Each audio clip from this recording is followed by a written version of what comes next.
이 시간 같이 나눌 하나님의 말씀은 열왕기상 10장 23절 한 절 말씀입니다. 우리 같이 한 목소리로 봉독하도록 하겠습니다. 시작. 솔로몬 왕이 재산과 지혜가 세상의 그 어느 왕보다 큰지라. 아멘. 자, 제가 이 시간 여러분께 한 가지 질문을 드려보도록 하겠습니다.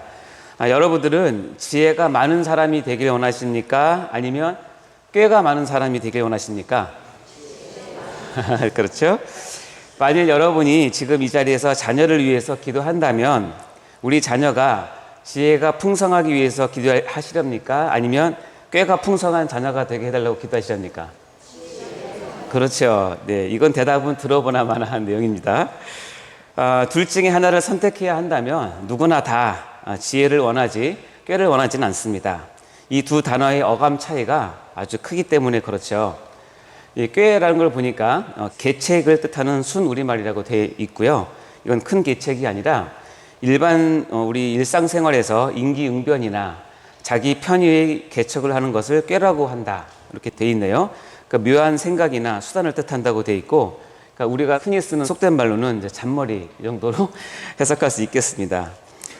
특별히 이 지혜로움에서 시작했으나 갈수록 그 지혜를 오용하여서 자기 자신만을 위한 꾀돌이로 이렇게 전락해버린다면 이처럼 안타까운 일도 없을 것입니다. 이것은 비단 우리의 일상생활이나 사회생활 등에서만 벌어지는 것이 아니고요. 우리의 영적인 생활과 이 영적인 환경에서도 이런 일은 종종 벌어지게 되어서 보는 이로 하여금 안타깝게 만들기도 합니다. 그래서 이런 말씀이 있는데 갈라디아서 3장 3절 말씀 읽어볼까요? 시작. 너희가 이같이 어리석으냐? 성령으로 시작하였다가 이제는 육체로 마치느냐? 자, 이 말씀이 실현된 듯한 삶을 산 성경 인물이 있어서 여러분께 소개를 드리고자 합니다.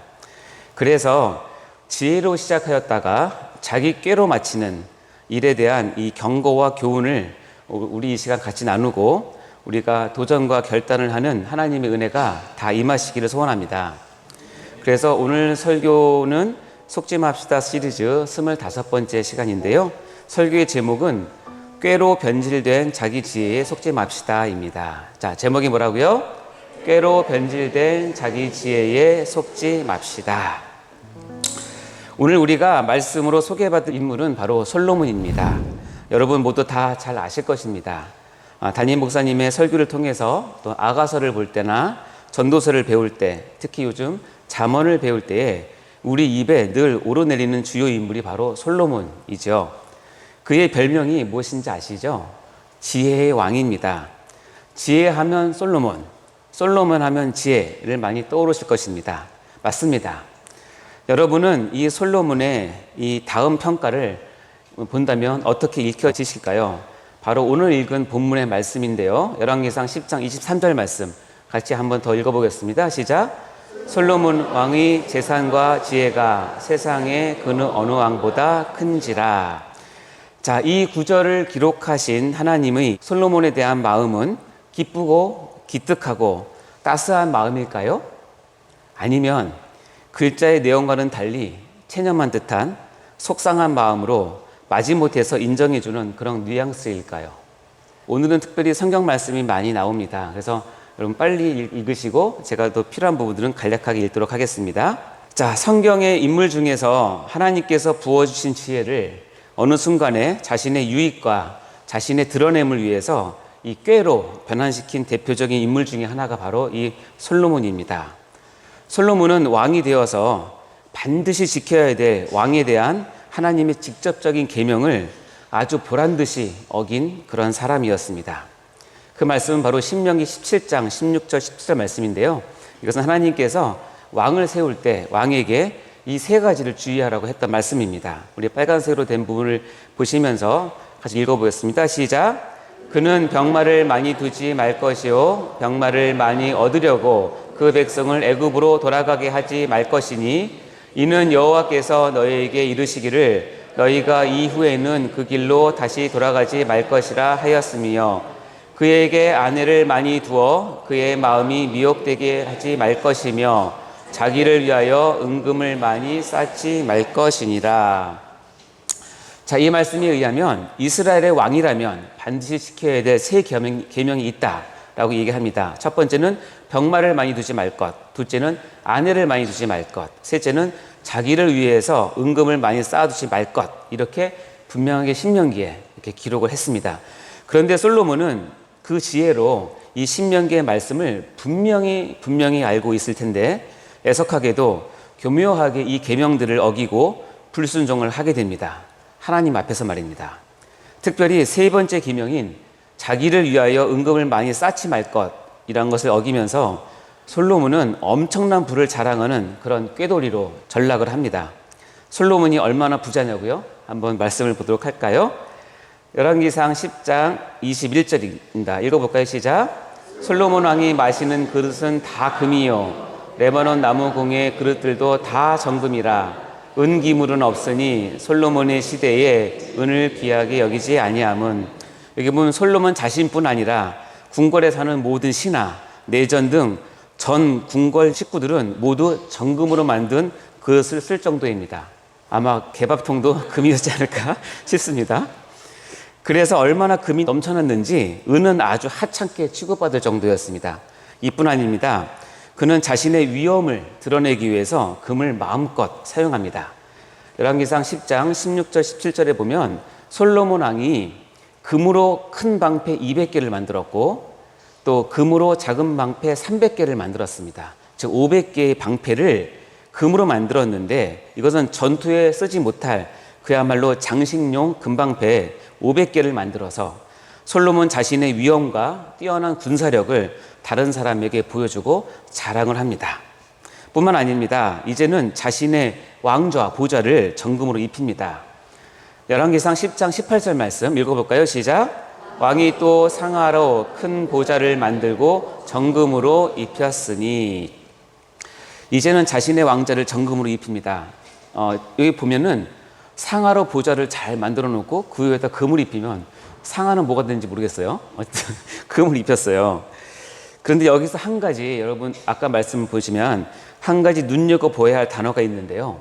다른 곳에서는 솔로몬 왕의 그릇, 솔로몬 왕의 보아, 이렇게 솔로몬 왕의 뭐라고 하는데 이 보좌만큼은 그냥 왕의 보좌라고 기록을 합니다. 성경이. 원래 그 보좌에 앉으셔야 하는 참된 왕은 이스라엘의 진정한 왕이신 하나님이신데 하나님께서 이 글을 쓰시면서 지금 무엇인가를 항의하는 것처럼 보이는 것은 왜일까요? 아마 솔로몬에 대해서 많이 소원하셨을 것 같습니다. 이처럼 넘쳐나는 금으로 그릇을 만들고 장식용 방패를 만들고 그리고 자신의 보좌를 정금으로 입힌 솔로몬은 과연 이 많은 금들을 어디서 구했을까요? 이런 금을 구하기 위해서 솔로몬은 아마도 하나님께서 주신 지혜들을 100분 활용했을 것입니다. 그 첫 번째는 바로 뭐냐면 백성들에게서 엄청난 세금을 거두어 드렸습니다.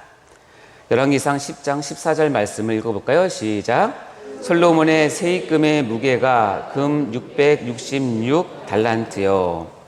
지금은 정확히 추산할 수 없지만 금 660달란트를 계산을 해보면 금 한 달란트는 약 34.3kg 정도 되고요.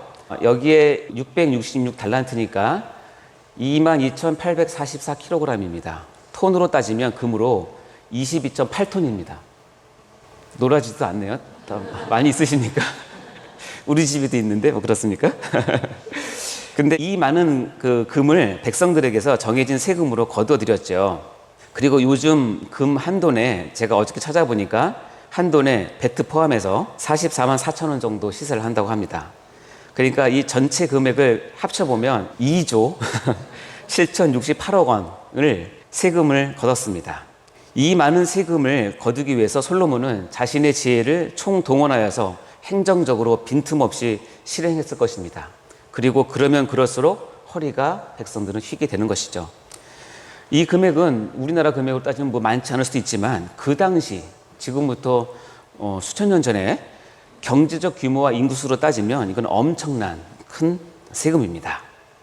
솔로몬이 죽은 이후에 그의 백성들이 그의 아들 여로보암 왕에게 가서 하소연했던 내용이 있습니다. 이 내용을 보면 솔로몬이 얼마나 백성을 쥐어짜서 세금을 거뒀는지를 짐작할 수 있습니다.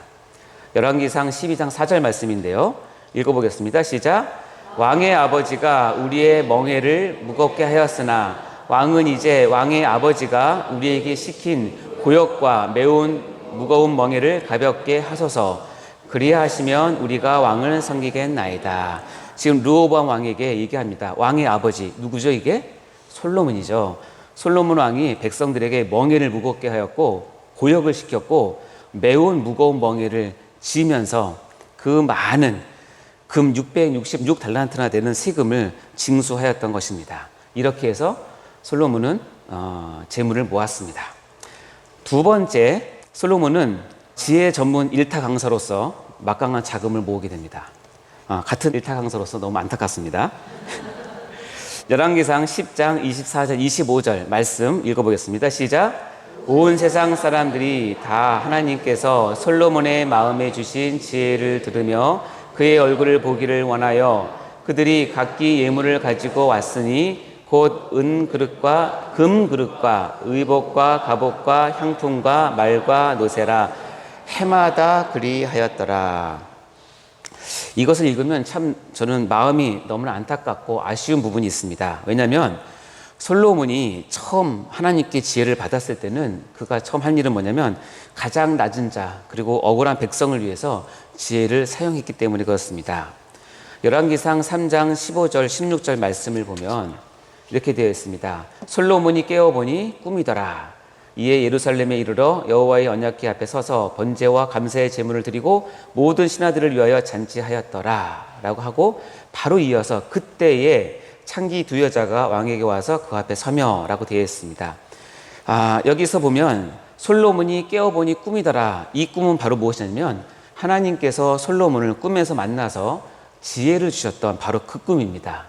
그 꿈을 꾼 후에 솔로몬이 첫 번째 했던 일은 뭐냐면 가장 낮은 신분이었던 창기 두 여자를 만나는 것이었고 그것을 그들에게 하나님의 지혜를 사용함으로써 억울한 한 여성의 원한을 풀어주는 일이 바로 솔로몬이 지혜를 갖고 했던 첫 번째 일입니다. 이랬던 솔로몬이 이제는 전 세계에 지체 높으신 분들이 금을 바리바리 싸들고 와야만 그 지혜를 들을 수 있는 지혜 전문 일타 강사로서의 위치를 확보하게 됩니다. 스바 여왕이 방문하였을 때 그 여왕이 솔로몬의 지혜를 듣고 아마도 개인 레슨을 한 것처럼 보이는데요. 금 120달란트를 드렸다는 것은 우연이 아닌 것입니다. 이렇게 해서 솔로몬은 막대한 재물을 쌓을 수 있었습니다. 그리고 세 번째는 안타깝지만 이렇게 돈을 모았습니다. 나라 안보를 무시한 무기 거래 사업을 통한 부의 축적이었습니다. 열왕기상 10장 28절 29절 말씀을 볼까요? 시작. 솔로몬의 말들은 애굽에서 들여왔으니 왕의 상인들이 값주고 산 것이며 애굽에서 들여온 병거는 한 대에 은 600세겔이요 말은 한 필에 150세겔이라 이와 같이 햇사람의 모든 왕과 아람 왕들에게 그것들을 되팔기도 하였더라. 자, 이 말씀에 보면 솔로몬은 대놓고 아까 보았던 신명기 말씀을 어기는 것을 볼 수 있습니다. 애굽에서 말들을 많이 수입하였고 그 당시 최고의 병기였던 애굽산 병거를 수입해서 그것을 주변 나라에 되팔아서 수익을 챙기는 한마디로 무기 중개상을 자처한 것입니다. 그런데 이것은 이스라엘의 안보를 저당 잡는 매우 위험하고 몰상식한 행동인 것입니다. 이스라엘 주변의 국가들은 언제든지 이 최신 무기를 앞세워서 거꾸로 이스라엘을 침공할 수 있었기 때문입니다. 그런데 솔로몬은 그것을 무시하고 무기를 되팔아서 막대한 수익 창출을 하는 행태를 보이는 것입니다. 이렇게 솔로몬은 하나님이 주신 지혜를 오용하여서 자기의 꾀를 통하여서 자신의 왕권을 위한 넘치는 부귀를 쌓은 것을 볼 수 있습니다. 금방 봤듯이 백성을 쥐어짜는 세금 징수와 지혜 전문 일타 강사로서의 고액 강의, 그리고 나라의 안보를 무시하고 시행한 무기 중개 사업의 활동 등등 보통의 지혜로는 할 수 없는 일들을 솔로몬은 하나님이 주신 지혜를 꾀로 변질하여서 이것을 척척 해냈습니다. 그로 인해서 세계 제1의 부자 왕으로 등극을 하게 된 것입니다. 그러나 결국 여기에 그치지 않고 솔로몬은 여러 가지 이유로 이방 여인들을 후궁과 첩으로 두게 됩니다. 열왕기상 11장 3절 4절 말씀 보면 후궁이 700명이고 첩이 300명입니다. 그리고 이 여인들은 왕의 마음을 돌아서게 하였다라고 표현하고 있습니다. 4절을 한번 읽어볼까요? 시작.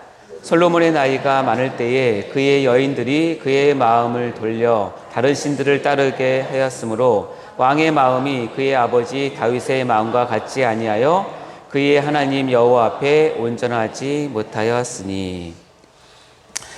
이것이 솔로몬의 가장 큰 실책으로 성경은 기록을 합니다. 왜냐하면 솔로몬의 마음이 하나님에게로부터 돌아서게 하는데 바로 이 1000명이나 되는 후궁과 첩이 결정적인 역할을 했기 때문에 그렇습니다. 열왕기상 11장 9절부터 12절 말씀을 보면 하나님께서 솔로몬을 이렇게 지금 대우를 하고 계신데요. 9절 10절 한번 읽어보겠습니다. 시작. 솔로몬이 마음을 돌려 이스라엘의 하나님 여호와를 떠남으로 여호와께서 그에게 진노하시니라. 여호와께서 일찍이 2번이나 그에게 나타나시고 이 일에 대하여 명령하사 다른 신을 따르지 말라 하셨으나 그가 여호와의 명령을 지키지 않았으므로. 여러분 놀라지 않습니까?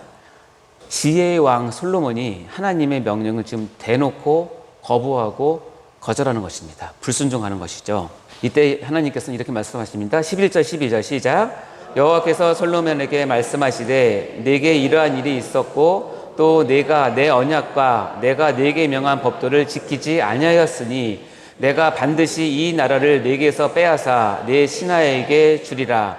그러나 내 아버지 다윗을 위하여 네 세대에는 이 일을 행하지 아니하고 내 아들의 손에서 빼앗으려니와. 자, 이렇게 솔로몬은 하나님이 주신 지혜가 변질되어서 자기만을 위한 꾀로 둔갑되었을 때 이스라엘의 나라는 분열되어지고 이어지는 우상 숭배를 해결하지 못해서 결국은 이스라엘 나라는 망하게 되어서 포로가 되는 신세가 되게 됩니다. 이 비극의 첫 단추를 지금 솔로몬이 잘못 끼고 있는 것입니다. 심지어 아까 읽었지만 솔로몬은 하나님이 주신 지혜를 가지고 하나님의 명령을 정면으로 거부하고 불순종하는 그런 변질된 모습을 우리에게 보여주고 있습니다. 성도분들은 이를 반면교사로 삼아야 할 것입니다. 사랑하는 성도 여러분, 이제 다시 처음 질문으로 돌아가서 살펴보겠습니다. 여러분은 솔로몬의 다음 이 평가가 어떻게 읽혀지십니까? 오늘 본문 말씀 열왕기상 10장 23절입니다. 시작. 솔로몬 왕의 재산과 지혜가 세상의 그 어느 왕보다 큰지라. 이 구절을 기록하신 하나님의 솔로몬에 대한 마음은 기쁘고 기특한 그 따스한 마음으로 느껴지시나요? 아니면 글자의 내용과는 달리 하나님께서 마치 체념한 듯한 속상한 마음으로 마지못해 인정해주는 그런 뉘앙스일까요? 설교자인 저는 후자로 이 말씀이 읽혀집니다. 그러고 보니까 하나님께서 이 구절을 기록하시면서 솔로몬의 지혜와 재물이 아니라 솔로몬의 재물과 지혜라고 바꿔 말씀하시는 그 마음을 좀 알 것 같습니다. 결국 솔로몬은 아버지 다윗의 후광을 입어서 당장의 징계는 면하게 되었지만 하나님께서 주신 지혜를 자신의 유익을 위해서 꾀로 변질시킨 참으로 안타까운 왕으로 기억이 되는 것입니다. 자, 그런데 아마도 하나님은 이 사건 이후에 솔로몬에게도 징계를 내리신 것 같습니다. 그가 말년에 지금까지 했던 모든 일들을 허무하고 헛되게 느껴지게 하는 그 징계 말입니다. 그래서 솔로몬이 지은 전도서의 첫 부분에 솔로몬의 이런 절규를 듣게 하십니다. 전도서 1장 2절 말씀입니다. 시작. 전도자가 이르되 헛되고 헛되며 헛되고 헛되니 모든 것이 헛되도다. 이렇게 헛됨을 뼈아프게 느끼게 징계함으로써 솔로몬의 입에서 우리에게 주는 마지막 정말 뼈 때리는 교훈을 주고 계십니다.